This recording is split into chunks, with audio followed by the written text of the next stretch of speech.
দিনে কৃষকরা বালু ডেজিং এ ক্ষতিগ্রস্ত, হুমকির মুখে পরিবার। গাজীপুরের পুবাইল প্রতিনিধি রবিউল আলমের প্রতিবেদনে দেখুন বিস্তারিত। গাজীপুরের পুবাইল এলাকায় কৃষি জমির ওপর দিয়ে পাইপলাইন বসিয়ে অবৈধভাবে বালু ডেজিং করার অভিযোগ উঠেছে। এতে জমি নষ্ট হয়ে ধান চাষ বন্ধ হয়ে পড়েছে বলে অভিযোগ করেছেন স্থানীয় কৃষকরা। এ ঘটনায় ভুক্তভোগী কৃষকরা নির্বাহী ম্যাজিস্ট্রেট ও পুবাইল থানায় লিখিত অভিযোগ দায়ের করেছেন। অভিযোগ সূত্রে জানা যায়, পুবাইল থানার সরল এলাকার কৃষক বাদল চন্দ্র দাস সহ অন্তত 15 জন কৃষক অভিযোগ করেছেন যে একই এলাকার শাখাওয়াত পিতা দলিল উদ্দিন দুলাল এবং সালাম মোল্লা পিতা অজ্ঞাত, তারা সবাই সাং 12 বাড়ি সরল গ্রামের বাসিন্দা।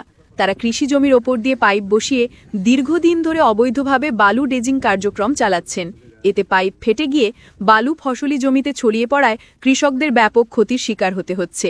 কৃষকদের অভিযোগ, গত 1 বছরে প্রায় 20 বিঘা জমিতে কোনো ধান চাষ করা সম্ভব হয়নি। জীবিকা নির্বাহের একমাত্র ভরসা কৃষিকাজ ব্যাহত হওয়ায় তারা চরম সংকটে পড়েছেন। গত 15 সেপ্টেম্বর দুপুরে কৃষকরা বাধা দিলে বিবাদী মামুন ও সালাম মোল্লা অকথ্য ভাষায় গালিগালাজ করেন এবং প্রাণনাশের হুমকি দেন। অভিযোগে আরও বলা হয়, বিবাদীরা প্রকাশ্যে বলেন জমির ওপর দিয়েই পাইপ যাবে, বাধা দিলে জমিতেই পুঁতে ফেলা হবে। কৃষকদের দাবি, তারা হিন্দু সম্প্রদায়ের হওয়ায় ভয়ভীতি ও সামাজিকভাবে নিপীড়নের শিকার হচ্ছেন। এছাড়া অভিযোগে উল্লেখ করা হয়, জমিতে প্রবেশ ঠেকাতে বিবাদীরা ভাড়াটে 10-15 জন সন্ত্রাসী বসিয়ে পাহারা দিচ্ছে। এতে কৃষকরা যে কোনো সময় খুন বা গুমের শিকার হওয়ার আশঙ্কায় ভুগছেন। স্থানীয়রা জানান, এ ঘটনায় শুধু কৃষি ক্ষতিই নয়, আশপাশের জমি ও পরিবেশও ক্ষতিগ্রস্ত হচ্ছে। জমি ভরাট হয়ে পানের স্বাভাবিক প্রবাহ ব্যাহত হচ্ছে, শুকিয়ে যাচ্ছে খালবিল। অভিযোগ রয়েছে, একটি প্রভাবশালী চক্র রাজনৈতিক পরিচয় ব্যবহার করে ডেজিং কার্যক্রম চালাচ্ছে, যার ফলে কৃষকদের অভিযোগেও কার্যকর পদক্ষেপ পাওয়া যাচ্ছে না। ভুক্তভোগী কৃষক বাদল চন্দ্র দাস বলেন, আমরা কৃষিকাজ করেই বাঁচি। জমিতে চাষ করতে না পেরে পরিবার নিয়ে চরম কষ্টে আছি, আবার প্রাণনাশের হুমকিতে ভয়ে দিন কাটাচ্ছি। ভুক্তভোগীরা অবিলম্বে অবৈধ বালু ডেজিং বন্ধ ও নিরাপত্তা নিশ্চিত করতে প্রশাসনের জরুরি হস্তক্ষেপ কামনা করেছেন। আমাদের এই যে জমিন জমা উপর দা আমরা বছর একটা ফসল আমরা জমি করি, ধান চাষ করি, ছেলে মেয়ে লই আমরা খাই, এইটা হারা নষ্ট করে দিতেছে 2 বছর ধরে। আমরা কি করে এটা খাম, কি করে করবো? আমাদের তো কোনো করার নাই। আমরা গরিব মানুষ, কেমনি চলবো, কেমনি কি করবো? আপনার কাছে এইটুকু আমার অনুরোধ। এই জমিনটা জমিনটা বলে আমাদের উপর ওই পাইপ দেয়া, বছর আমি একটা বিধবা নারী 3টা বাচ্চা লিয়ে খাই। আমার ফসলের উপরে তার আমার এটা যোগ্যতা, এইটা কিন্তু 2 বছর ধরে ফসল করতেছি না, হারে দুর্যোগ করে নিতেছে। তা আমরা কি করে খামো? প্রশাসন নেই, আমরা প্রশাসন পাবো না। দুলাল আশা করতে বাধা দিল মানে না, আর 6 টাকা করবো কুবাই।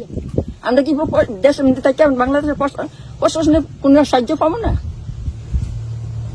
আমরা এইভাবে ফসল নষ্ট করে দিব। আমাদের নামে 2টা রেকর্ড ওই জমিটার মধ্যে, যেন বালু পড়তাছে ওই জমিটা আমরা হেগো নিষেধ দিছি, নিষেধ হেরা শুনে না। থানা পুলিশ আসছে, আসার পরও হেরা না কইরা যায়। কতক্ষণ পরে আবার ওই বালুটা হেরা রাত্রে সারা রাত্র বালু ডেজার চালায় জোর কইরা ভূমিদস্যু ওরা ভূমিদস্যু হিসাবে এই আমার উপর নির্যাতন চালাইতেছে। এইটার আমরা একটা বিচার চাই, যে হিন্দু মানুষ হেরা ডরে হয়তো যায় না, কিন্তু ওরা এগো কোনো বিচার নাই, পরিষ্কার যেনে যায় হেনে ওরা টাকাটা কিনা লাই। এটা বোর্ডের করে অভিযোগ করছে, এরপরে ডিসি অফিসে অভিযোগ করছে, এরপর থানায় করছে, পুবাইল থানায়, এরপরে পুবাইল কাছারিতে করা হয়েছে।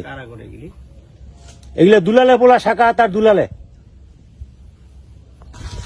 মানে আমগো ওই যে আমগো দাদার ওইখানে যেন বালু ফালাইতেছে, ওইখানে আমার মানে দাদার জমি এখন আমগো দাদার নামে 2টা রেকর্ড। আমরা সেখানে বাধা দিছি, এরা বালু ফালাইছে। গত বছরও কইছি যে এই বছরও বাধা দিছে, এরা মানে না, হেন বালু ফালাইবই। কয় তোমরা কাগজপাতি যে আছে, তোমরা এই কাগজপাতি জমি পাইতে না। এই দুলালের ছেলে আর ওই শাকওয়াত, এটা আমরা বলে জমি পাইতাম না। আমরা সেই দিকে আরো এইবারও বাধা দিছি, আবারও ওখানে আমরা বাধা দিব। তারপর এটা যেইভাবে ভালো হয়, এটা আপনারা এটা একটা এই বলেন। আমরা আমগো এক ফসলি জমিন, আমরা এই বালুর অবস্থায় জমিন করতে পারতাছি না, মানে কোনো অবস্থায় কোনো বালু সরায় না, কোনো কিস্তা না। এই হচ্ছে ঘটনা মূল। এই বছরও তাই কি করছে সাকাওয়াত জোর কিসেনে আমার তো অসহায় মাইয়া প্রতিবন্ধী মাইয়া নিয়ে আমি যেহেতু ফসল করি 10 কাঠা জমি বছরে একবার আমি ধান পাই। গত বছর আমি কোনো ধান উঠাতে পারিনি টাকা থেকে। এই যে দুলালের পোলা সাকো কিন্তু তারা আমি তার কাছে গত বছর টাকা চাইছি, আমার 1 বছর জরিমানা দিতে না, অনেক খরচ গেছে, পর আমি দান করতে পারিনি। আমি যে মেয়েরা নিয়ে আমি তো কষ্ট করে চলি, আমি হ্যাঁ দেখাইছি শুদ্ধা যে আমার যে মেয়েরা নিয়ে আমি চলি, আমি কোনো চাকরি নেই, বাবুর কোনো কাজ নেই, আমি গৃহস্থী করে এটুকুই চলি। এরপর আমার একটা টাকাও হ্যাঁ গত বছর দিছে না। এইবারও আমার এই যে ক্ষেত নষ্ট করে দিচ্ছে, যে তোলার বিড়ায় আনো পুরা ক্ষেত আমার গাঙ্গের মধ্যে ভেঙে গেছে গা। আমি কিভাবে চলবো দাদা বলেন? আমি এত কষ্ট করে আমি একটু গৃহস্থী করে চলি। আর বাবা আমার তো 5-6 হাজার টাকা বেতন চাকরি করে, তাই আমি গৃহস্থী করবো না, আমি চলবো। এই সাকুরে আমি বলছি, দুলালে বলছি, আর আমার কালকে 50 দিন আমার টাকা হাতে আমার ক্ষেত নষ্ট করে আমি টাকা নিচ্ছি না। আচ্ছা, দুলালের ছেলে সাকওয়াত, উনি এ জায়গায় থেকে আমাদের জোর জবরদস্ত ভাবে মানে এই জায়গায় ডুজার বসায় বালু নিয়ে ওইখানে বালু ফালাইতেছে। আমরা বলতাছি যে এই জায়গা থেকে এই জায়গায় বালু যেন না নেওয়া হয়, কিন্তু সে আমাদের কথা শুনতেছে না। আমাদের 2 বিঘা সম্পত্তি আছে, এটার মধ্যে গত বছর বালু ফালাইছে, এখনো পর্যন্ত বালু রয়েছে। ওনারা বলা হয়েছিল যে বালু সরাই দিতে, কিন্তু উনি বালু সরাইছে না এবং কোনো কিছু করছেও না। আইনের লোক আসছিল, কিন্তু হ্যাঁ বলছে যে জায়গায় বালু না ফেলাইতে 2 পক্ষে বৈশা মিট করার জন্য মিট কইরা তারপর যার সিদ্ধান্ত নেই এটা আইনের লোক সিদ্ধান্ত নিব, কিন্তু তারা কারো কথা শুনছে না। হ্যাঁ রাত্রের বেলা কালকে গোপনে হ্যাঁ আবার বালু ফেলাইছে। আমরা সবারে জানাইছি, জানানোর পরে বলছি মিডিয়ায়, এখন ওই জায়গা থেকে হ্যাঁ বলছে আলা দেখবো, আলা দেখি ওরা কি করে, এটা বলছে।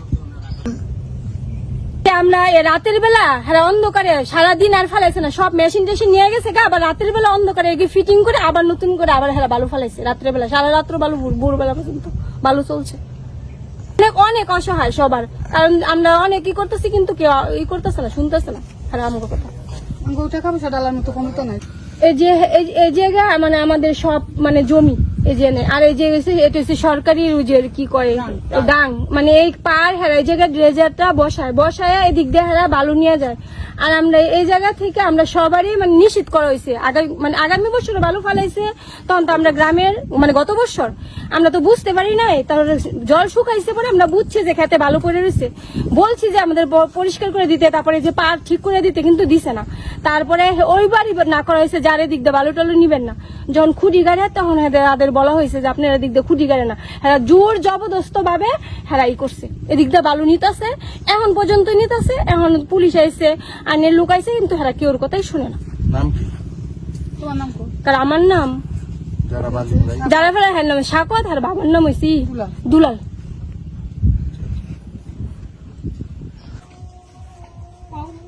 নাম বাদল চন্দ্র দাস, ভূমিক ইয়ের মধ্যে কাগজের মধ্যে লিখছে। পরে স্যার তারা গত বছর কইছি যে বালু দি ই করতো, হ্যাঁ বুড়ো খেবই করে না।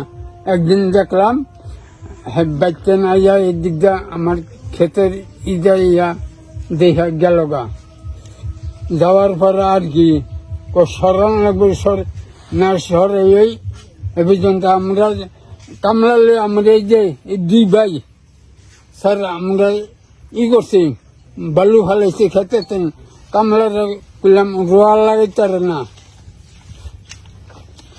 পরে কইছে মাটি বালু সরাই দিব, সেই সরাইছে না কিচ্ছু, কইছে আবার টাকা দিব, টাকা দেয় নাই। কে করতেছে এটা? কে করতেছে? দুলাল আর সাকওয়াত আর দুলাল। দুলাল সাকওয়াত কি করে? সাকওয়াত ঢাকায় কি করে সেটা কইতাম না স্যার।